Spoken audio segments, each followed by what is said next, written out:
Au nom du Père et du Fils et du Saint-Esprit, la paix soit avec vous.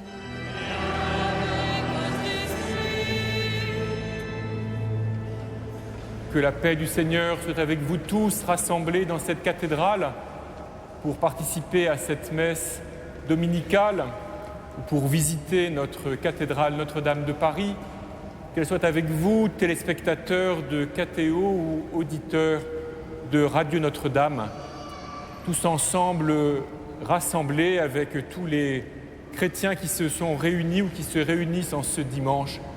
Nous voulons célébrer le Christ envoyé par le Père pour nous guider sur le chemin de la vie. Et nous le prions spécialement pour tous nos frères et sœurs chrétiens qui, en cet été, vivent pour une raison ou pour une autre dans la douleur ou dans la peur, dans l'inquiétude du lendemain. Nous demandons ensemble aussi pour ceux qui sont en vacances la grâce d'un vrai repos, d'une vraie reconstitution de leurs forces. Et pour ceux qui travaillent, celle de la persévérance. Entrons, frères et sœurs, dans notre célébration en priant les uns pour les autres pour nous présenter devant le Seigneur. Reconnaissons tout d'abord que nous sommes des pécheurs qui attendons le Sauveur. Je confesse à Dieu Tout-Puissant, je reconnais devant mes frères que j'ai péché en pensée, en parole, par action et par omission. Oui, j'ai vraiment péché. C'est pourquoi je supplie la Vierge Marie, les anges et tous les saints, et vous aussi mes frères, de prier pour moi le Seigneur, notre Dieu. Que Dieu Tout-Puissant nous fasse miséricorde, qu'il nous pardonne nos péchés et nous conduise à la vie éternelle.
Gloria in excelsis Deo.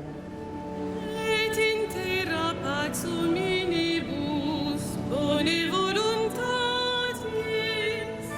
Laudamus te. Benedicimus te. Adoramus te.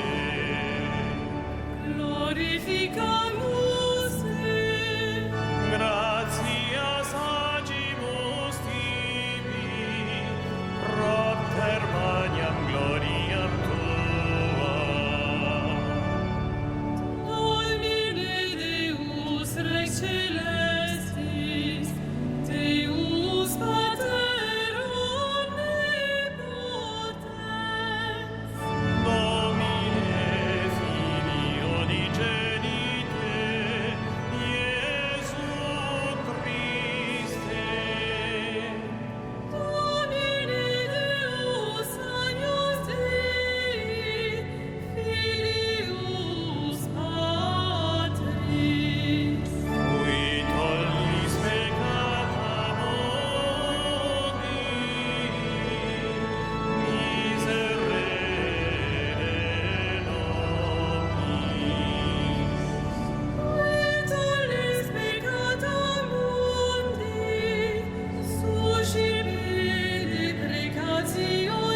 Prions le Seigneur.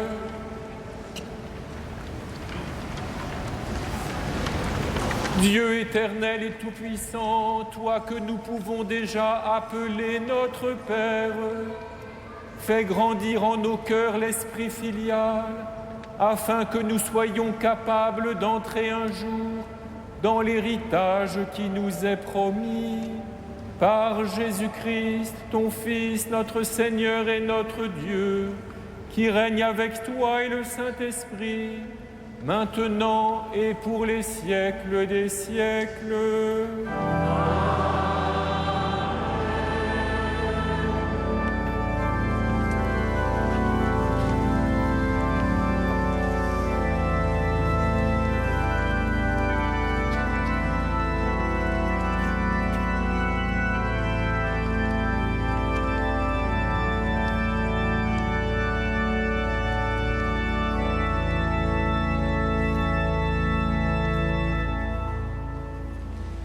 Lecture du premier livre des rois. En ces jours-là, le prophète Élie, fuyant l'hostilité de la reine Jézabel, marcha toute une journée dans le désert. Il vint s'asseoir à l'ombre d'un buisson et demanda la mort en disant : « Maintenant, Seigneur, c'en est trop. Reprends ma vie. Je ne vaux pas mieux que mes pères. » Puis il s'étendit sous le buisson et s'endormit. Mais voici qu'un ange le toucha et lui dit : « Lève-toi et mange. » Il regarda, et il y avait près de sa tête une galette cuite sur des pierres brûlantes et une cruche d'eau. Il mangea, il but, et se rendormit. Une seconde fois, l'ange du Seigneur le toucha et lui dit : « Lève-toi et mange, car il est long le chemin qui te reste. » Élie se leva, mangea et but. Puis, fortifié par cette nourriture, il marcha 40 jours et 40 nuits jusqu'à l'Horeb, la montagne de Dieu. Parole du Seigneur.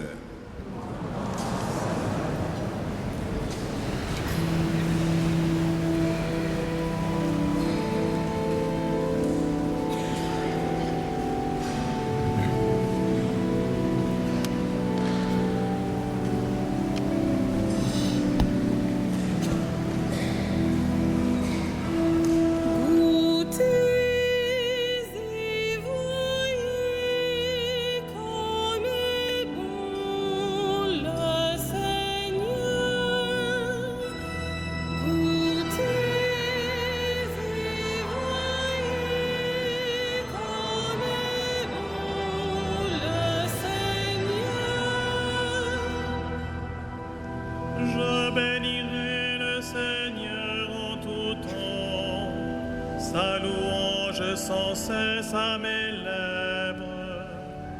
Je me glorifierai dans le Seigneur, que les pauvres m'entendent et soient en fête.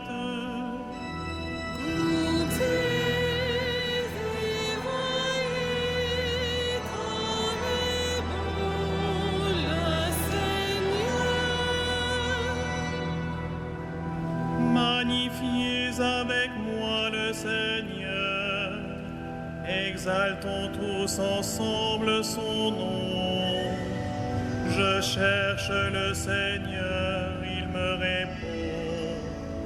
De toutes mes frayeurs, il me délivre.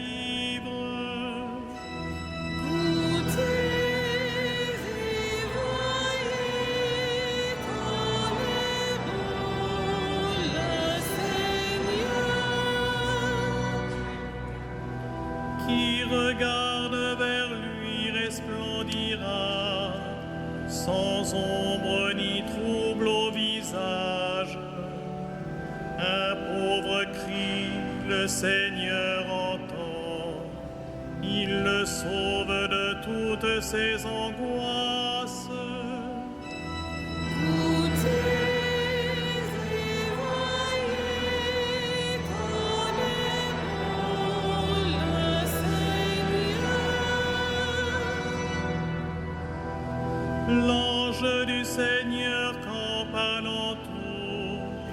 pour libérer ceux qui le craignent.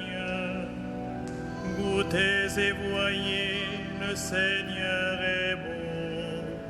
Heureux qui trouve en lui son refuge.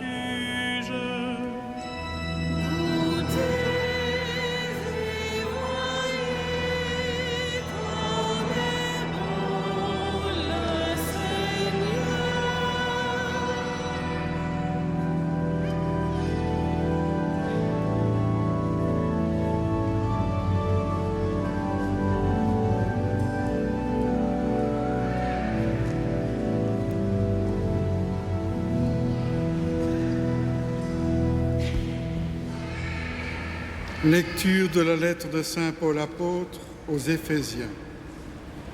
Frères, n'attristez pas le Saint-Esprit de Dieu qui vous a marqué de son sceau, en vue du jour de votre délivrance. Amertume, irritation, colère, éclat de voix ou insulte, tout cela doit être éliminé de votre vie, ainsi que toute espèce de méchanceté. Soyez entre vous pleins de générosité et de tendresse. Pardonnez-vous les uns aux autres, comme Dieu vous a pardonné dans le Christ. Oui, cherchez à imiter Dieu, puisque vous êtes ses enfants bien-aimés.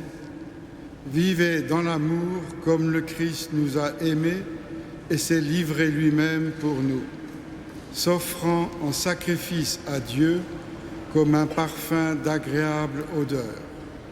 Parole du Seigneur.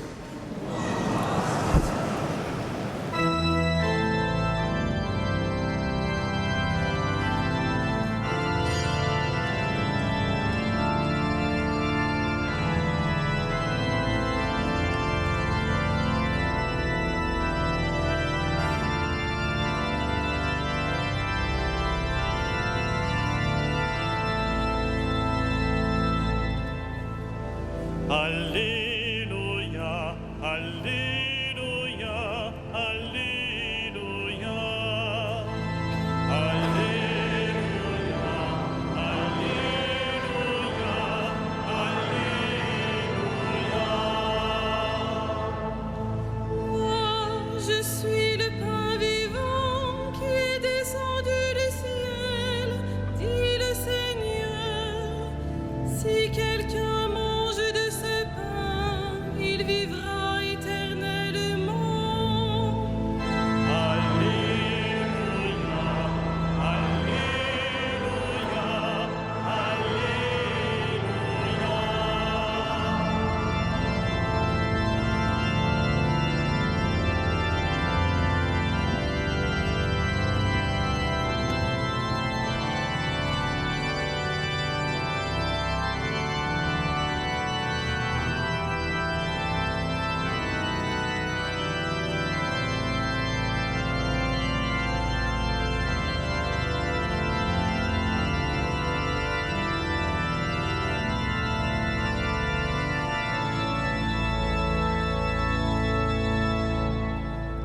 Le Seigneur soit avec vous. Et avec votre esprit, Évangile de Jésus-Christ selon Saint Jean. gloire à toi,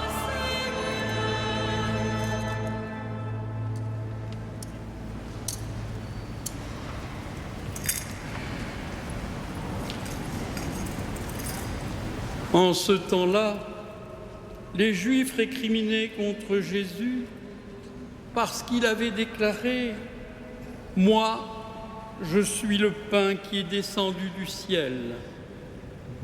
Il disait « Celui-là n'est-il pas Jésus, fils de Joseph ? Nous connaissons bien son père et sa mère. Alors, comment peut-il dire maintenant « Je suis descendu du ciel ». Jésus reprit la parole. Ne récriminez pas entre vous. Personne ne peut venir à moi si le Père qui m'a envoyé ne l'attire. Et moi, je le ressusciterai au dernier jour. Il est écrit dans les prophètes, ils seront tous instruits par Dieu lui-même. Quiconque a entendu le Père et a reçu son enseignement vient à moi.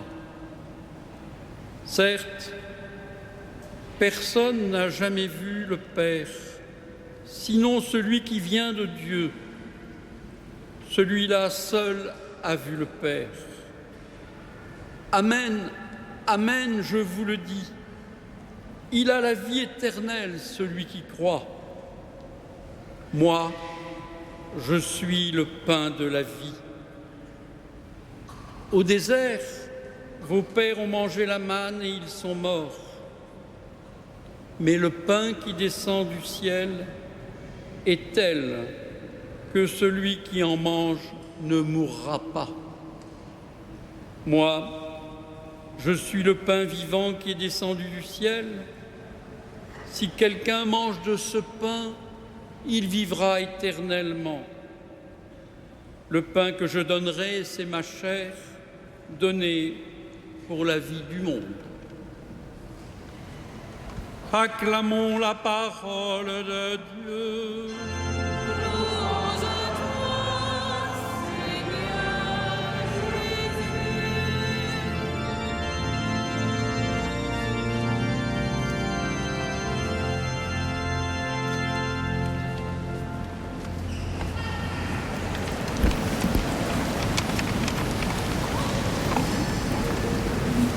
Frères et sœurs, puisque Jésus le Seigneur daigne parler de lui ainsi, le moins que nous puissions faire, c'est de prendre le temps de réfléchir un peu à ce que c'est que le pain.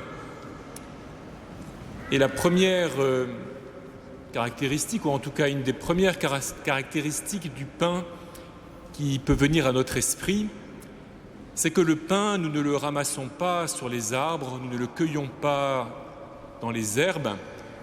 Il ne pousse pas spontanément, même pas sur les arbres à pain. Le pain est une nourriture qui est fabriquée par les hommes, qui est produite, qui est façonnée. Pour qu'il y ait du pain, il faut toute une organisation humaine et il faut la conspiration, le travail commun de beaucoup de compétences, depuis celle de l'agriculteur jusqu'à celle du boulanger, en passant par celle du meunier, au minimum. Une conséquence de cela, de ce que le pain est une nourriture façonnée par les hommes, c'est que dans le pain, tout est bon pour l'homme, tout est bienfaisant pour nous. Il n'y a pas dans le pain d'os ou d'arêtes, de noyaux ou de pépins que nous aurions à mettre de côté. Nous pouvons nous nourrir de tout sans inquiétude. Et enfin, une autre caractéristique qui découle aussi de ce que le pain est produit par toutes sortes de compétences et par toute une organisation humaine, c'est que pour se procurer du pain, il faut pouvoir l'acheter, c'est-à-dire qu'il faut pouvoir apporter quelque chose en retour. Si je n'ai pas contribué, moi, à façonner le pain, il est juste, et en fait il relève de ma dignité que pour avoir du pain, j'apporte moi aussi quelque chose. Et sans doute que le plus commode de ces quelque chose, c'est que j'apporte de l'argent, en tout cas dans nos sociétés depuis longtemps. Et si même on me donne du pain parce que je n'ai pas les moyens de m'en procurer, si par générosité certains me donnent du pain, je dois apporter au minimum d'être digne, de me montrer digne de la générosité que l'on a à mon égard. Depuis 2 dimanches, nous suivons le chapitre 6 de l'Évangile selon saint Jean, dans cette année consacrée à la lecture de l'Évangile selon saint Marc, parce que cet Évangile est le plus court des 4. Nous lisons à certains moments des passages de l'Évangile selon saint Jean, et donc depuis 2 dimanches, nous avons entendu le récit de la multiplication des pains par lesquels Jésus a nourri une grande foule, et puis a voulu échapper à cette foule qui risquait d'avoir l'idée de faire de lui son roi. Et ensuite, nous avons entendu, déjà dimanche dernier, la conversation, disons, entre Jésus et cette foule qui le retrouve le lendemain et qui l'interroge. Et nous lirons encore pendant 2 autres dimanches ce chapitre 6 de Saint Jean. Il vaut donc la peine que nous réfléchissions, que nous méditions cette façon qu'a le Seigneur Jésus de se présenter comme le pain qui descend du ciel, le pain de la vie. Retenons donc déjà que, quoi qu'il en soit de l'expression française, que des choses nous tomberaient toutes crues, toutes cuites du ciel, le pain suppose que quelqu'un l'a préparé pour nous, l'a façonné, pour que nous puissions nous en nourrir. Et peut-être ce soir, pour entrer dans une certaine intelligence du passage qui a été proclamé, nous faut-il aussi réaliser que le pain est encore pour nous, Français, qui sommes attachés à cette nourriture, comme on l'était dans la Palestine du temps de Jésus, le pain est une nourriture importante, sans laquelle nous avons du mal à imaginer un repas, mais le pain est une nourriture de base aussi. C'est une nourriture un peu minimale. Quand Jésus se présente comme le pain descendu du ciel, il ne se présente pas comme le festin absolu. Il ne nous promet pas des viandes grasses et des vins capiteux, comme certains prophètes avaient pu le faire pour le festin final. Jésus, donc, lui, se contente de se présenter comme le pain qui vient du ciel.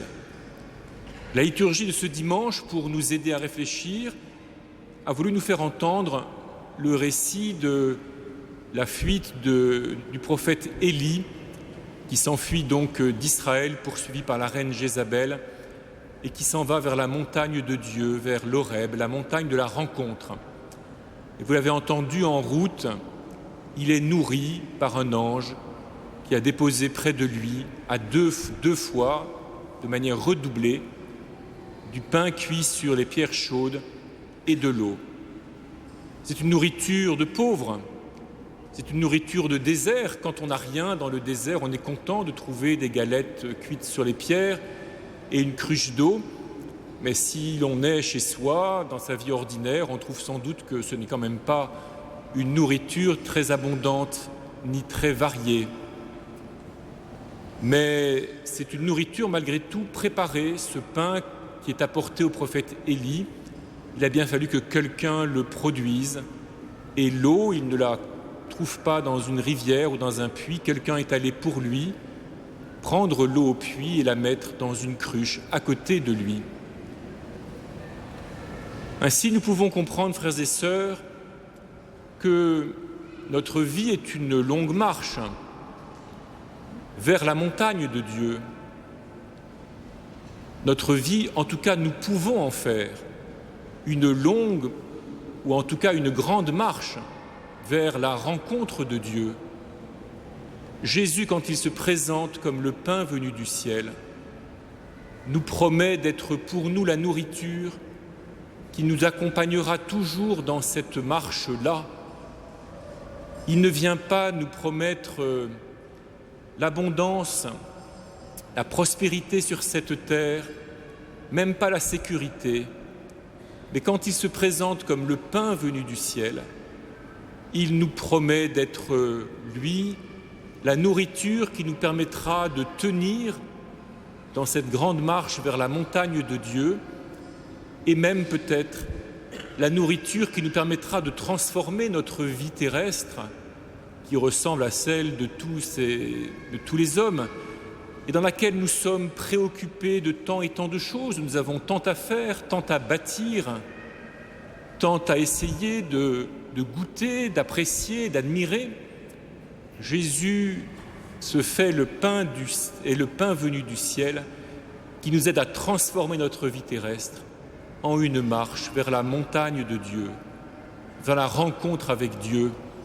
Et nous savons que cette rencontre, elle débouche, elle se réalise pleinement par-delà la mort, qui pour nous n'est pas la chute dans le néant, la disparition de tout, mais au contraire, l'entrée dans la plénitude de la vie, par la grâce de Jésus, par la puissance de Jésus, l'entrée dans la vie en plénitude dont tout ce que nous vivons sur cette terre, d'intensité, d'émotion, d'admiration, de qualité de relation, est le reflet et la préparation de l'immense intensité de la vie dont nous jouirons pour la vie éternelle.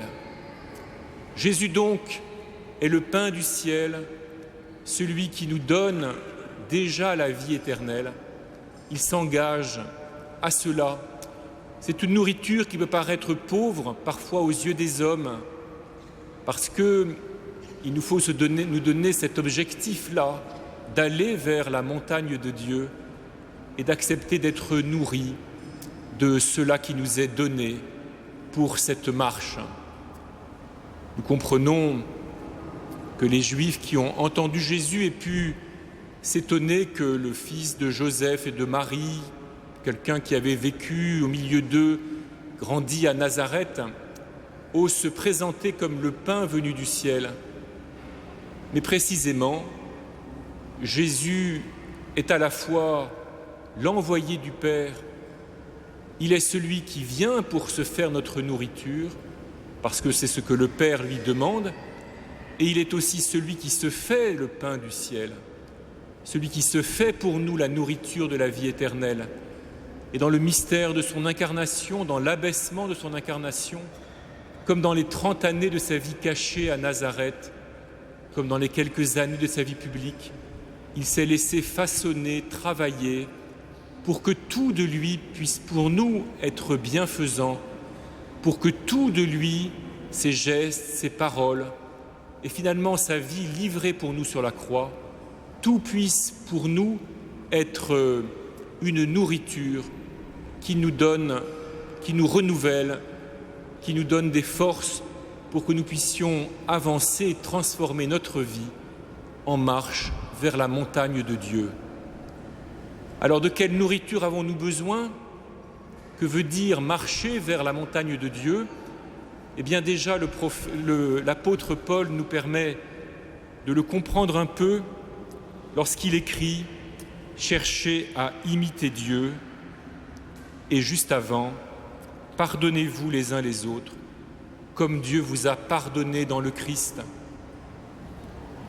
Dieu en Jésus-Christ ne se présente pas à nous comme le riche, il ne se présente pas à nous comme l'assoiffé de tous les plaisirs, il ne se présente pas à nous comme celui qui comble tous nos désirs, il se présente à nous comme celui qui pardonne et comme celui qui nous donne d'aimer, d'être aimé et de nous aimer les uns les autres. La nourriture que Jésus nous donne, la nourriture qu'est Jésus, la nourriture que Jésus se fait, le pain que Jésus se fait pour nous, est le pain qui peut nourrir en nous la capacité de vivre ce que l'apôtre nous dit: amertume, irritation, colère, éclat de voix ou insulte, tout cela doit être éliminé de votre vie, ainsi que toute espèce de méchanceté. Voilà, frères et sœurs, la longue route que nous avons tous et chacun à mener, chacun avec ses caractéristiques propres. Pour cette longue route, nous avons le pain venu du ciel qui nous promet que cette route nous fait débouche dans la vie éternelle et déjà maintenant nous fait entrer dans la vie éternelle. Puissions-nous savoir recevoir le pain qui nous est ainsi donné et accepter d'être transformés ainsi par lui. Amen.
Credo in unum Deum.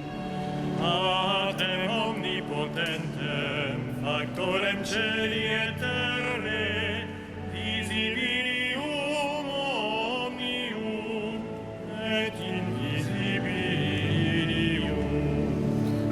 Et in unum Dominum Iesum Christum, Filium Dei unigenitum, Et ex patre natum, ante omnia saecula. Deum de Deum, lumen de lumine, Deum verum de Deo verum. Genitum non factum, consubstantialem Patri, perquem omnia facta sum. Qui propter nos homines, et propter nostram salutem, descendit de celis. Et incarnatus est de Spiritus Sancto ex Maria Virgine, et homo factus est. Crucifixus etiam pro nobis, sub Pontio Pilato, passus et sepultus est. Et resurrexit tertia die, secundum Scripturas. Et ascendit in caelum, sedet ad dexteram Patris. Et ite venturus est cum gloria, judicare vivos et mortuos, cuius regni non erit filis. Et in Spiritum Sanctum Dominum, et vivificantem, qui ex Patre Filio qui procedit. Qui cum Patre et Filio simul adoratur, et cum glorificatur, qui locutus est per profetas. Et unam sanctam catholicam, et apostolicam ecclesiam, Confiteor unum baptisma in remissionem peccatorum. et expecto resurrectionem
Prions ensemble au moment d'offrir le sacrifice de toute l'Église. Seigneur, tu as donné ces présents à ton Église pour qu'elle puisse te les offrir. Daigne les accueillir favorablement, qu'ils deviennent par ta puissance le sacrement de notre salut, par Jésus, le Christ, notre Seigneur. Le Seigneur soit avec vous. Et avec votre esprit, Élevons notre cœur. nous le tournons vers le Seigneur. Rendons grâce au Seigneur notre Dieu. Cela est juste et bon. Vraiment, il est juste et bon de te rendre gloire, Père très saint, Dieu éternel et tout-puissant, de qui nous tenons la vie, la croissance et l'être. Dans cette existence de chaque jour que nous recevons de ta grâce, la vie éternelle est déjà commencée.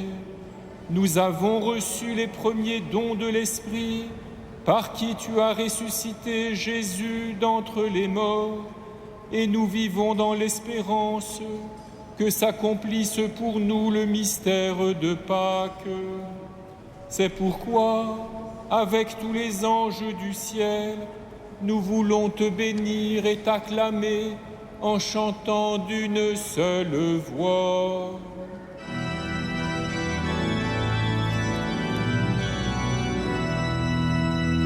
Saint, Saint, Saint, le Seigneur, Dieu de l'univers, le ciel et la terre sont remplis de ta gloire. Hosanna au plus haut des cieux, béni soit celui qui vient au nom du Seigneur. Hosanna au plus haut des cieux.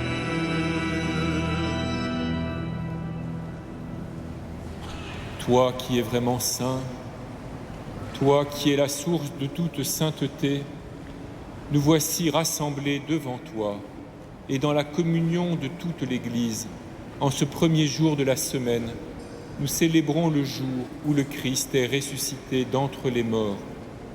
Par lui que tu as élevé à ta droite, Dieu notre Père, nous te prions, sanctifie ces offrandes en répandant sur elles ton esprit, qu'elles deviennent pour nous le corps et le sang de Jésus, le Christ, notre Seigneur.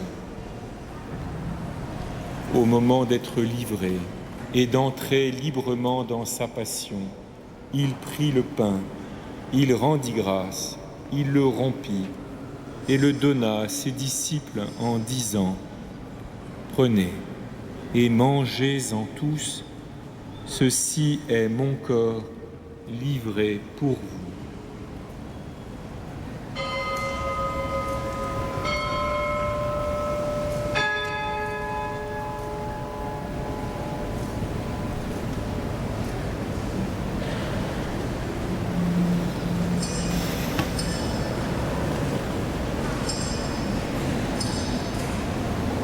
De même, à la fin du repas, il prit la coupe.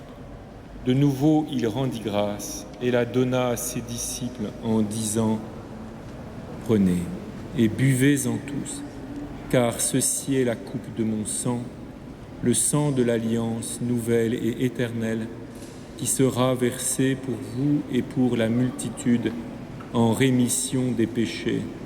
Vous ferez cela en mémoire de moi.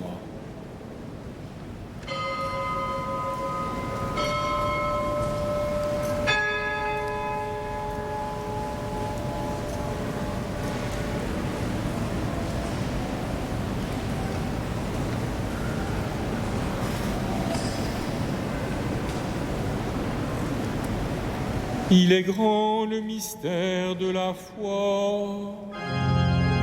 Proclamons ta mort, Seigneur Jésus. Nous célébrons ta résurrection.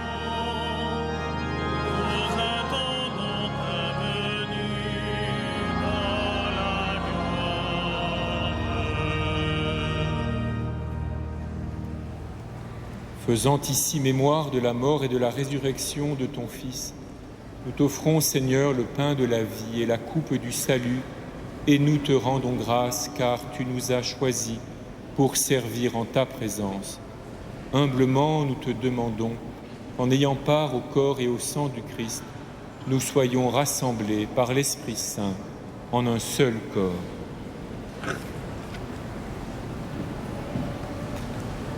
Souviens-toi, Seigneur, de ton Église répandue à travers le monde. Fais-la grandir dans ta charité avec le pape François, notre évêque André et ses auxiliaires, et tous ceux qui ont la charge de ton peuple. Souviens-toi aussi de nos frères qui se sont endormis dans l'espérance de la résurrection et de tous les hommes qui ont quitté cette vie. Reçois-les dans ta lumière auprès de toi. Sur nous tous, enfin, nous implorons ta bonté. Permets qu'avec la Vierge Marie, la bienheureuse Mère de Dieu, avec Saint Joseph, son époux, avec les apôtres et les saints de tous les temps qui ont vécu dans ton amitié, nous ayons part à la vie éternelle et que nous chantions ta louange par Jésus-Christ, ton Fils bien-aimé.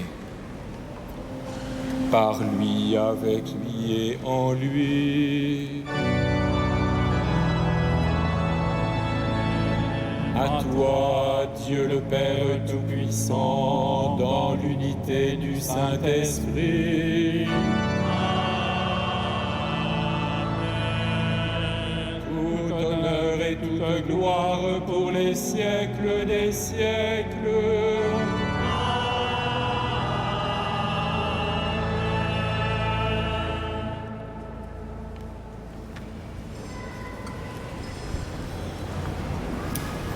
Comme nous l'avons appris du Sauveur selon son commandement, nous osons dire « Notre Père, qui est aux cieux, que ton nom soit sanctifié, que ton règne vienne, que ta volonté soit faite sur la terre comme au ciel.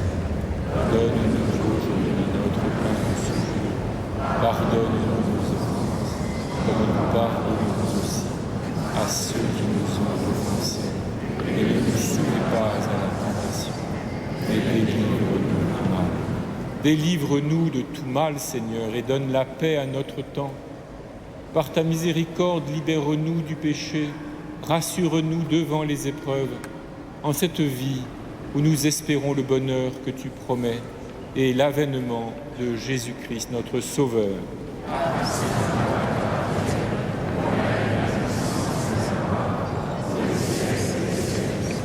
Seigneur Jésus-Christ, tu as dit à tes apôtres, je vous laisse la paix, je vous donne ma paix. Ne regarde pas nos péchés, mais la foi de ton Église. Pour que ta volonté s'accomplisse, donne-lui toujours cette paix et conduis-la vers l'unité parfaite, toi qui règnes pour les siècles des siècles. Que la paix du Seigneur soit toujours avec vous. Frères et sœurs, dans la charité du Christ, donnez-vous la paix.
Heureux les invités au repas du Seigneur.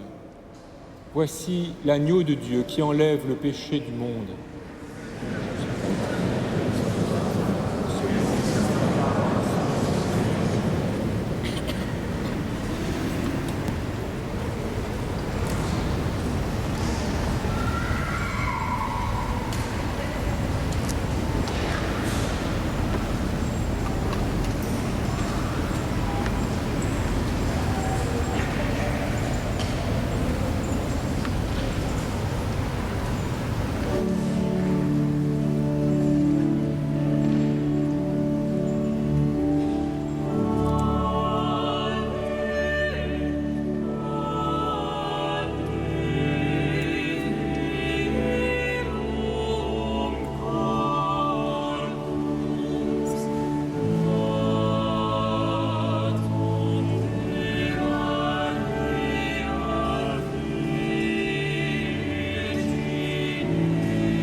Chers amis, vous avez deux grandes catégories d'informations sur la dernière page de vos feuilles de messe. La première catégorie concerne des informations générales durant cet été à Notre-Dame. Il s'agit de la programmation d'auditions d'orgue, de nocturnes et de concerts ici même. Vous lirez vous-même les différents horaires. Et il y a une catégorie concernant des informations spéciales. Il s'agit des festivités de l'Assomption 2015. Vous n'oubliez pas que, à cet effet, nous avons deux grandes processions. Une, le 14 août, qui se passe sur la Seine, et une, le 15 août, qui se passe dans le quartier à pied. Pour ce qui concerne la procession fluviale, donc celle du 14 août, normalement, vous n'accédez au bateau qu'en présentant un ticket que vous auriez précédemment retiré à l'accueil de Notre-Dame. Mais il se fait que ce ticket, ce stock est terminé. Néanmoins, ceux qui n'ont pas réussi à en avoir, qu'ils ne perdent pas tout espoir d'accéder au bateau, puisque vous le savez, comme chaque année, nous avons toujours une marge de manœuvre. Donc l'essentiel est d'arriver suffisamment tôt. N'attendez pas 18h30, 19h pour vous présenter sur le quai indiqué à cet effet. Donc si vous arrivez suffisamment tôt, vous avez des chances d'accéder au bateau.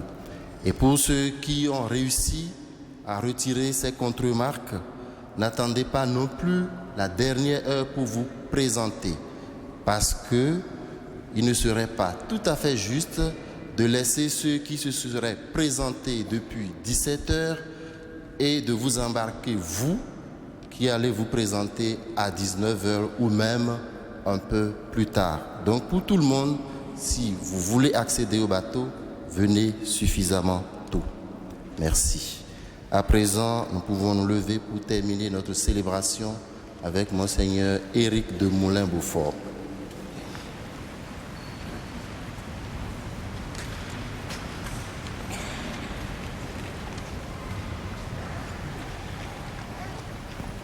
Prions. Que cette communion à ton sacrement, Seigneur, soit notre délivrance et nous enracine dans ta vérité par Jésus le Christ, notre Seigneur.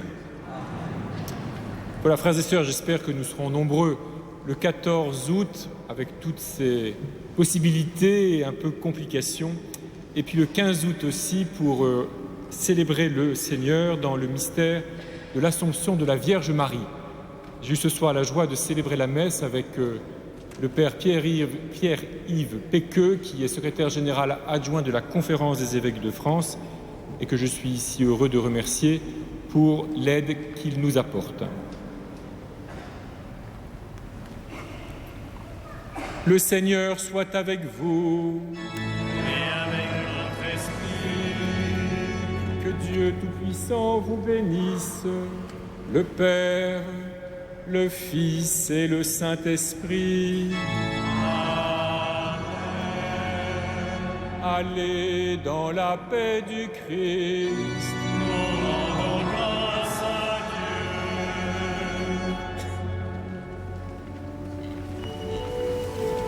Salve Regina. Mater misericordiae, vita dulcedo, espes nostra salve.